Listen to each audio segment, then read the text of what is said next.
ক্রিকেটটা দেখি ভালো, অনেক ম্যাচ দেখি, আইপিএল দেখি, বিগ ব্যাশ দেখি, পিএসএল দেখি। সবাই ইম্প্রোভাইজিং শট খেলে, যে কারণে বলারদের উপরে প্রেশারটা বেশি থাকে। ভালো একটা সংগ্রহ এনে দিয়েছেন, লো স্কোরিং ম্যাচ। তারপর আপনারা আসলে এই যে এ দলকে হারালেন, আপনার দলের আসলে কোন জিনিসটা কাজ করেছে? ভাই সত্যি বলতে অবশ্যই লো স্কোরিং ম্যাচ, বাট আমাদের যেটা ছিল সবার ভিতরে কাজ করতেছিল যে বিশ্বাস যে আমরা এই ম্যাচ জয় করতে পারবো ইনশাল্লাহ। ইউনিটি ওয়াইজ আমরা খুব ভালো ছিলাম ভাই। অনেস্টলি সবাই ভিতর থেকে খুব ভালোভাবে চাইছিল যে এই ম্যাচটা জয় করা সম্ভব। দ্যাটস ওয়াই আমি মনে করি যে এই ম্যাচটা আমরা উইন হতে পারছি। আপনি বেশ ভালো একটা সংগ্রহ করেছেন, মাঝে একটু ব্যথাও পেয়েছিলেন দেখেছি, তারপর আবার উঠে দাঁড়িয়েছেন, মাঠে আবারও দেখছিলাম বসে পড়েছেন। কি আসলে চলছিল? অ্যাকচুয়ালি সত্যি বলতে ক্রিকেটে পার্ট অফ, মানে এটা পার্ট অফ ক্রিকেট যে ব্যথা লাগতে পারে, বল লাগতে পারে। সো ওইটাতে আপনি বসে পড়লে বা পিছনে উঠে পড়লে হবে না। সো ওইখান থেকে আপনার কামব্যাক করতে হবে, কারণ টিম আপনাকে প্রয়োজন টিমের। সো ওই সময়টা আমাকে খুব দরকার ছিল টিমের, কারণ যেহেতু আমরা ওইরকম গুড টোটালি ছিলাম না। সো দ্যাটস ওয়াই আমি মনে করছি যে এখানে আমার শেষ পর্যন্ত খেলতে হবে, তাই আর কি কামব্যাক। ফিল্ডিংয়ের সময় তো মনে হয় একবার ব্যথা পেয়েছিলেন। হ্যাঁ, ফিল্ডিং আমি একটা ট্রাই করতে চাই আর কি, বাউন্স মাটিতে বাউন্স করে আমার ঘাড়ে লাগছে, তো এই কারণে আর পরে ফিল্ডিং কন্টিনিউ করতে পারিনি। এখন আসলে টি-20 ক্রিকেটে রান বের করার জন্য ইম্প্রোভাইজিং শট আসলে অনেক বেশি গুরুত্বপূর্ণ। আজকে দেখলাম একটা র্যাম শটে ছক্কা হাঁকিয়েছেন, 45 রান যখন, তখন কিন্তু একটা সুইপ করতে গিয়ে ইয়র্কার বলে বোল্ড হলেন। সো কি মনে হয় আসলে ওই বলটা বলে বেটে ঠিকঠাক হলে একটা 50 দেখতে পেতাম কিনা? আর ইম্প্রোভাইজিং শট নিয়ে কি প্র্যাকটিসও বাড়তি সময় দেওয়া হয় কিনা? সত্যি বলতে আমি এখন ক্রিকেটটা দেখি ভালো, অনেক ম্যাচ দেখি, আইপিএল দেখি, বিগ ব্যাশ দেখি, পিএসএল দেখি।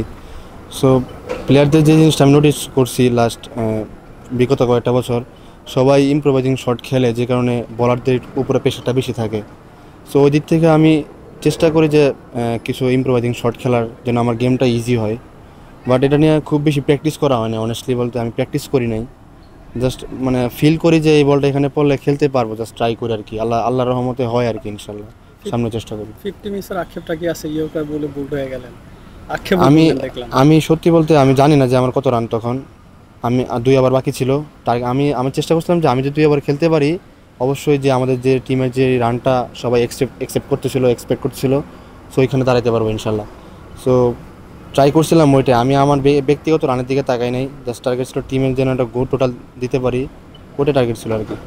লো স্কোরিং ম্যাচ, কি মনে হয় বোর্ডে 131 যোগ করার পর কি মনে হয়েছিল যে এটা জিততে পারবেন কিনা? 131, আমি তো ওই জায়গায় ব্যাটিং করছি অনেকক্ষণ, তো আমি বুঝতে পারছি যে উইকেটটা এত ইজি না ব্যাটসম্যানদের জন্য। বোলাররা যদি ভালো জায়গায় বোলিং করতে পারে, এক্সিকিউশন যদি ভালো করতে পারে, it's very difficult for batsman.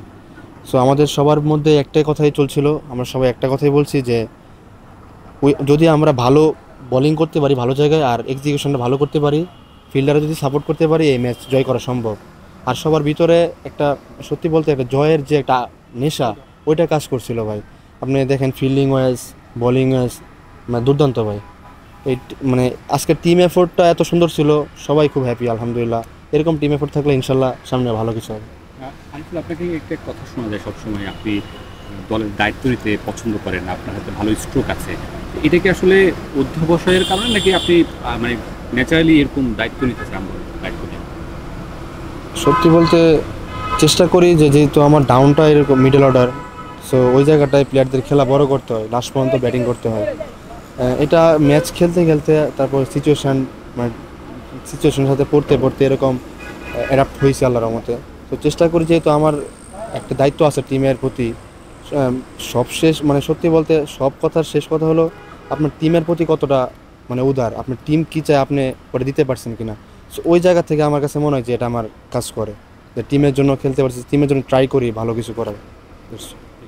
শেষ একটা প্রশ্ন করতে চাই, মুশফিকের সাথে আসলে অনেকদিন ধরে খেলছেন, প্রথম স্পেলে 2 উইকেটের পর ডেথ ওভারে 2 উইকেট নিয়েছে। কি মনে হয় আসলে মুশফিকের জন্যই রানটা একটু কম হয়েছে কিনা, ও রান আটকে দিয়েছে কিনা, এরকম মনে হয়েছে আপনার?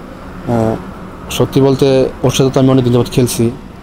ও যেই কোয়ালিটির বলার বা ও যেরকম চিন্তা ভাবনা করে, মানে অ্যাগ্রেশন সব কিছু মিলে ওভারঅল মানে খুব, ও টিমের জন্য খুব ভালো কিছু দেওয়ার চেষ্টা করে অলওয়েজ। আর আজকেও ও প্রথম থেকে শেষ পর্যন্ত খুব ভালো বোলিং করছে, ওর প্ল্যানগুলো এক্সিকিউট করতে পারছে খুব ভালোভাবে।